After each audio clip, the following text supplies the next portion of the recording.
if your body had this, well, this incredible intelligence? Something so profound it could just silently manage thousands of vital processes, Mm. adapting constantly, to a changing world, all without you even thinking about it. Yeah, it sounds almost like science fiction, doesn't it? It really does, but it's the everyday reality inside every single one of us. It's quite extraordinary when you stop and think. Absolutely. So today, we're doing a deep dive into the wisdom of the human body. This concept was really brought into the light by Walter Bradford Cannon. A true pioneer, Harvard Medical School physiologist. Exactly. His book from way back in 1932, The Wisdom of the Body, it was revolutionary. Yeah. It introduced a concept that, well, it fundamentally changed how we see ourselves. It really did shape modern physiology. And this deep dive, it's all centered around homeostasis. That's the term Cannon coined. Homeostasis. To describe this amazing ability the body has to keep things stable inside, dynamically stable, right? Even when everything outside is chaotic. Precisely. Dynamic stability is the key phrase there. And he also gave us that famous phrase, the fight or flight response. We'll probably touch on that too. No doubt. It's closely linked. So think of this as your shortcut, your way to really appreciate the profound, often invisible intelligence built into every part of you, your cells, tissues, organs. Yeah. We're going to pull out the most important nuggets, hopefully, to help you not just understand, but really marvel at this biological wonder. It truly is marvelous. Okay, so let's unpack this core idea then. Homeostasis. We hear the word, but what does it really mean for our bodies? In a tangible way, it sounds quite scientific. It does, and it's a brilliant term. It comes from Greek words same and standing still. Okay. But, and this is absolutely crucial, you shouldn't think of it as literally standing still. It's about being dynamically stable. Dynamically stable. Okay, how? Imagine a skilled tightrope walker. They aren't perfectly motionless, are they? No, definitely not. Constant little movements. Exactly. They're constantly making tiny, precise adjustments, shifting their weight, using their arms, all to maintain balance. That's your body. It's always responding to disturbances. It's like what kind of disturbances? Oh, anything. Yeah. A sudden change in temperature when you walk outside, a rush of sugar after a meal, maybe a toxin you encounter, even just the stress of a deadline. All sorts of things. All sorts. And yet, somehow, it maintains this internal equilibrium. And it does this through incredibly sophisticated interwoven feedback mechanisms. Feedback mechanisms. Like a thermostat. That's the common analogy. Yeah. But it's infinitely more complex. A thermostat is pretty basic, on or off. Right. Your body's feedback loops, they're mostly negative feedback loops. Think multi-layered cascades of signals, hormones firing, different organs responding together. Wow. So when something, let's say your blood pressure, drifts away from its ideal setting, Okay. the body kicks off a response to bring it back into line. And then, this is key, once things are back in balance, that response gets dialed down. So it doesn't overshoot. Exactly. This constant self-correction, that's the essence of this biological wisdom. The body isn't just reacting, it's anticipating, self-regulating with just astonishing precision. That idea of dynamic stability is really powerful. Not staying still, but constant micro-adjustments. Can you give us a real-life example, maybe something we might actually feel happening? Absolutely. Let's take stepping outside on a really cold winter day. Okay, I can picture that. Brrr. Instantly, right? Without you consciously deciding anything, your body starts constricting blood vessels near your skin. To keep the heat in. Exactly, reduce heat loss. At the same time, your metabolism might subtly ramp up a bit to generate more internal heat, and you might even start shivering. Yeah, the involuntary shivering. That's just your muscles contracting rapidly to create warmth. And maybe you find yourself pulling your coat tighter almost instinctively. Happens all the time. All of that, working together, demonstrates this profound unconscious wisdom, all aimed at keeping your core temperature stable. That's a great example. What about something internal, like blood sugar? Well, blood sugar control is a classic. We all eat, right? Hopefully. So after a meal, especially one high in carbs, your blood glucose levels naturally go up. Makes sense. Your pancreas acts like this incredibly sensitive sensor. It detects that rise and immediately releases insulin. The hormone insulin. Right. And insulin acts like a key. It unlocks your cells, allowing them to absorb that glucose from your bloodstream. So the sugar goes out of the blood and into the cells. Precisely. Which naturally lowers the sugar level in your blood. Then, as the blood sugar gets back to normal, The pancreas dials back the insulin production. Ah, that negative feedback again. You got it. It's this elegant loop, constantly monitoring and adjusting, always returning to equilibrium. The real insight here is how much the body prioritizes this immediate energy balance. Chronic disruptions, like, say, constantly bombarding it with excessive sugar. Yeah. Well, that can actually start to exhaust these sophisticated systems over time.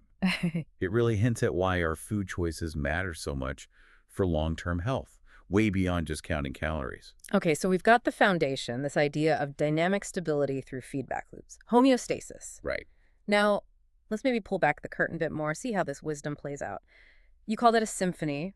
How does it orchestrate things across our major body systems? Maybe start with something fundamental like water. Water balance, yeah, absolutely vital. It's easy to take for granted, but your body is about, what, 60% water? Roughly, yeah. And maintaining the precise balance of fluids and electrolytes, those essential minerals, sodium, potassium, Right. it's crucial for literally every single cellular process. Every cell is bathed in this carefully regulated fluid environment. The concentration of salts, other substances, it has to stay within incredibly narrow ranges. Why so narrow? Because even tiny shifts can mess with nerve impulses, muscle contractions, organ function, pretty much everything. Wow, okay. So how does the body manage that? Your kidneys are the true heroes here, the master filters. I've heard that term. They process an incredible amount of blood daily, something like 180 liters. 180 liters, that's huge. It is, filtering out waste products, but crucially, precisely conserving water and those essential minerals. So let's say you get dehydrated after a hard workout. Okay. Your kidneys automatically crank up water reabsorption. Your urine becomes more concentrated. Right, darker color. Exactly. And at the same time, your brain triggers the sensation of thirst.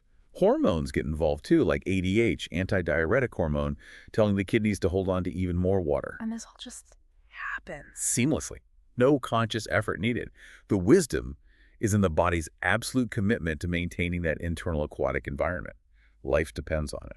Fluid balance, check. What about energy? That seems just as critical. How does the body manage fuel, hunger, fullness?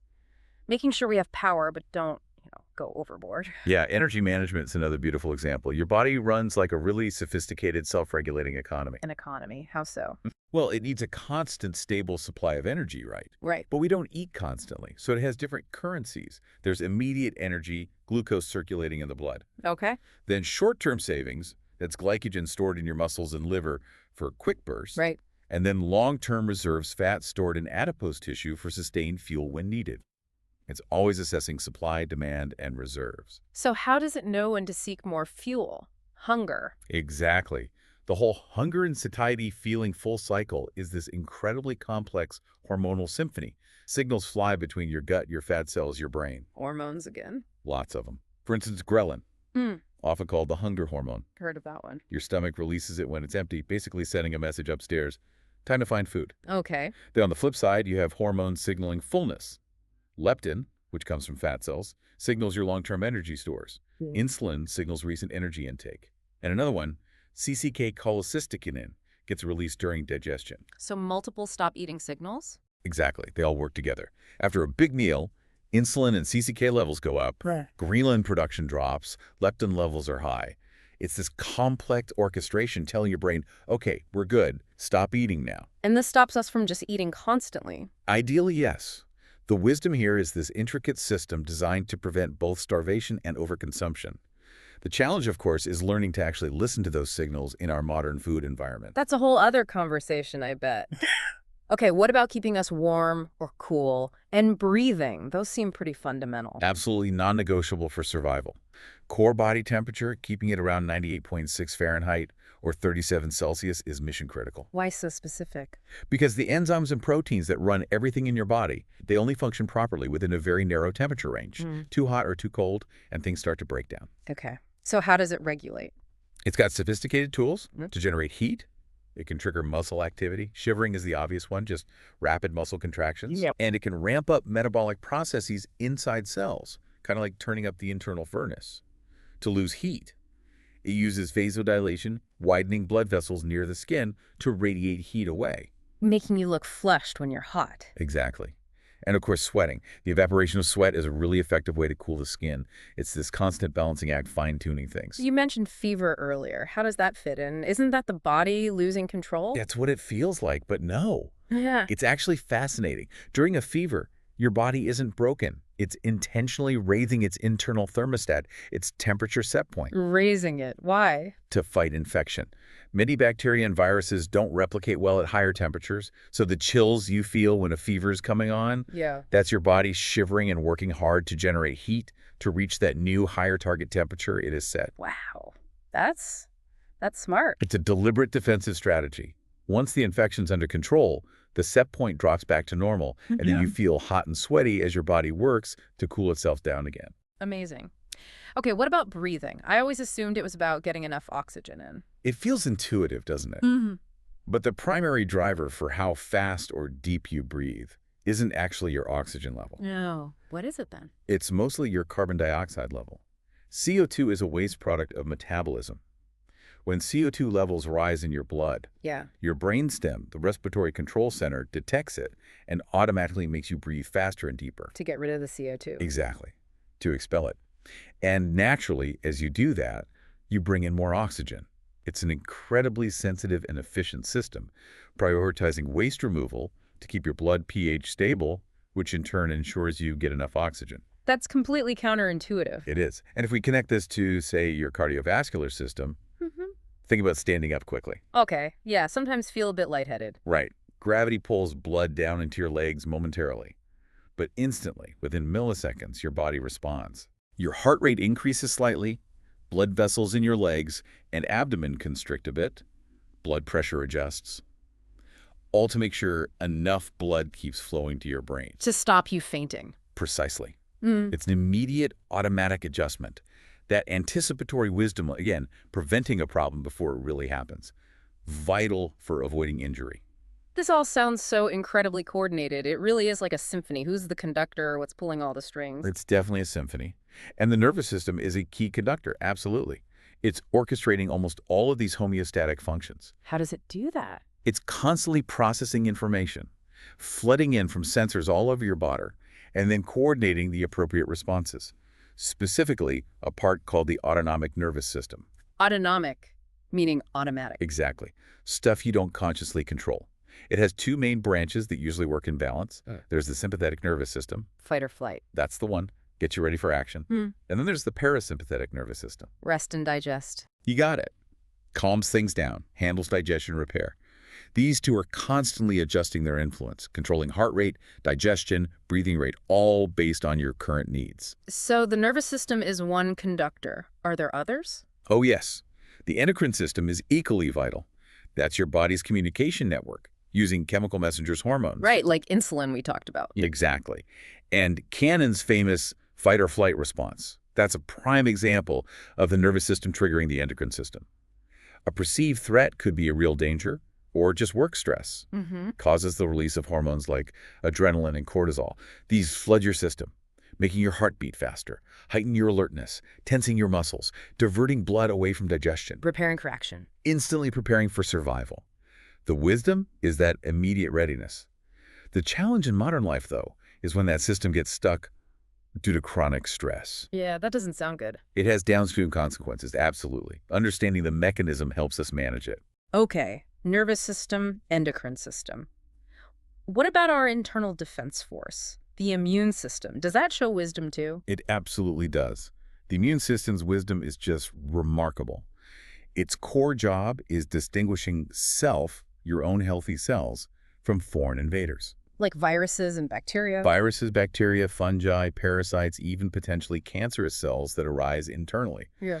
It has to identify and neutralize these threats while, crucially, not attacking your own body. Autoimmune diseases happen when that non-self recognition goes wrong. So how does it defend us? It uses layers of defense. First, physical barriers, your skin, the mucous membranes lining your airways and gut. Okay, the first line. Then you have innate immunity. This is your rapid, non-specific response team. Think certain white blood cells that engulf invaders, inflammation to wall off infection sites, and feeder, like we discussed. Quick reaction force. Exactly. And then there's adaptive immunity. This is the highly specialized targeted response. It involves T cells and B cells that learn to recognize specific pathogens. And they remember them. Yes, that's the key. They create memory cells.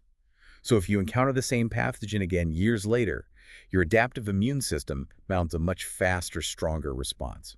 That's the basis of vaccination. That makes sense. Can we see this wisdom in action, like with a cut? A simple cut is a perfect example of coordinated immune wisdom the second you get cut. Yeah. Blood vessels near the cut immediately constrict to minimize bleeding. Platelets rush in and stick together to form a clot. Stop the bleeding. Right. Then, white blood cells arrive on the scene to fight off any bacteria that got in, preventing infection. Inflammation starts that redness and swelling, which brings more immune cells and nutrients to the area for healing. Okay. Then growth factors signal cells to start repairing the damaged tissue. Eventually, new tissue fills the gap, often forming scar tissue. It's this incredible, multi-step process of defense and repair, all happening automatically. Wow. Just from a small cut, the wisdom isn't just fighting, it's rebuilding. Precisely. It's resilience. Hmm. The capacity for self-repair and regeneration is astonishing. And for something so intricate, it also manages huge shifts across life, like reproduction. That must be a profound display of this wisdom. It truly is. Reproduction showcases the body's ability to coordinate incredibly complex hormonal cycles and adapt systems dramatically. Take the female menstrual cycle. Okay. It's this precise cyclical dance orchestrated by hormones like estrogen and progesterone. Each month, the body prepares for a potential pregnancy coordinating ovulation, thickening the uterine lining, and then shedding it if pregnancy doesn't occur. It's remarkable timing. And for men? In men, it's a different hormonal landscape, primarily driven by testosterone, but still complex. It maintains things like muscle mass, bone density, sperm production, adapting subtly throughout life based on various factors. But pregnancy itself must be the ultimate test, right? Especially for women. Oh, absolutely. Pregnancy is perhaps the most extraordinary example of integrated body wisdom. A woman's body undergoes these massive system-wide adaptations. Like what? Blood volume increases by up to 50% to support the placenta and fetus. 50%. Yeah. Wow. Yeah. Heart rate and breathing patterns adjust. Metabolism shifts dramatically to provide nutrients for fetal growth. Bones and ligaments adapt. The immune system adjusts to tolerate the foreign tissue of the fetus. Every system prepares for labor, delivery, and then breastfeeding. All while keeping the mother healthy. Exactly. It's this incredible balancing act, showcasing an almost unbelievable level of coordination and biological intelligence across multiple systems, all working in concert. So we've journeyed through this amazing internal intelligence. What does it all mean for us as we get older? And maybe more importantly, how can we actually use this knowledge in our modern lives? Great questions. That's really where the practical value lies. As we age, the body absolutely continues to maintain homeostasis. It doesn't just give up. Okay. But the set points might shift slightly, and the responsiveness of some systems might change. For example, heart muscle might become a bit less efficient. Blood vessels might lose some elasticity. Things slow down a bit. Metabolism often naturally slows down. Yeah. Reaction times might decrease. But viewing this just as decline misses the point. It's often the body's wisdom adapting, shifting priorities, becoming perhaps more efficient in different ways. So it's still wisdom, just adapting its strategy. Exactly. It's continued resilience. Understanding these normal age-related changes helps us differentiate them from actual disease processes, and it helps us adapt our own lifestyle choices, diet, exercise, stress management, to support our bodies optimally as they navigate these changes. So it's not just interesting biology, it's actually practical. How can we leverage this understanding day to day? Hugely practical.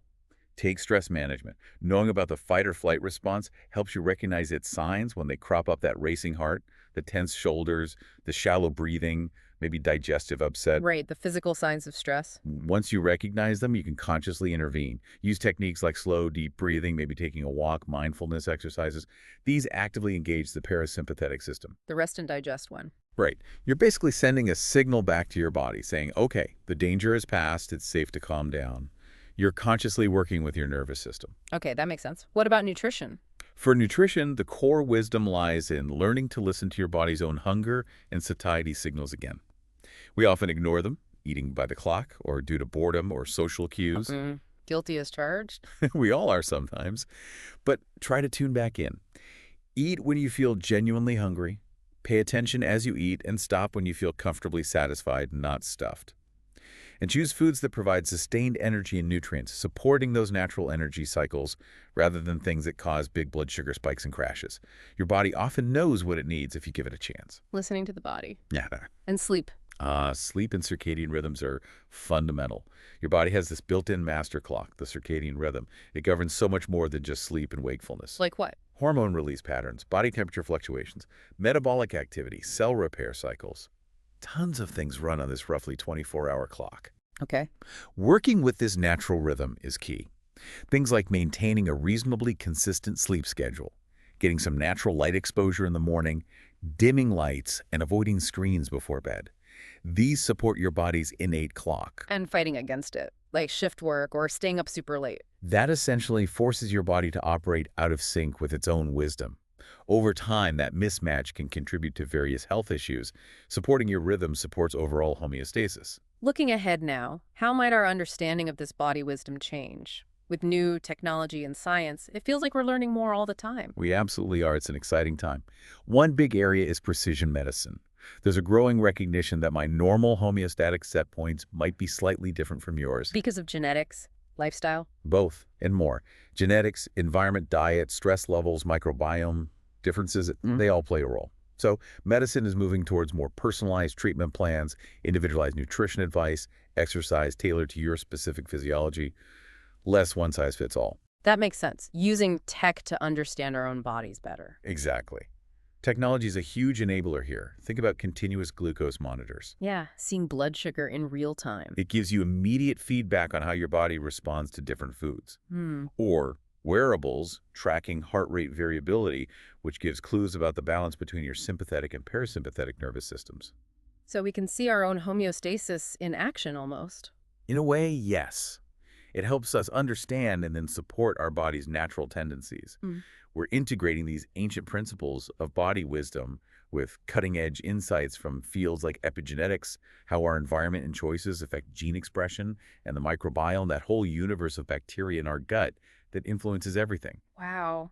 It's about partnering with our bodies more intelligently then. That's the perfect way to put it, partnering intelligently. Well, this has been such an illuminating journey into the incredible wisdom humming away inside us. It really does feel like a symphony. It truly is. And understanding it even just a little bit, it really shifts how you think about health, doesn't it? Yeah, no, definitely. It's not just about not being sick. It's about the optimal functioning, the resilience, the dynamic balance of all these interconnected systems. Illness often is really a sign that those homeostatic mechanisms are being overwhelmed or struggling. Right. The balance is off. The balance is significantly challenged. And it gives us such clear practical takeaways.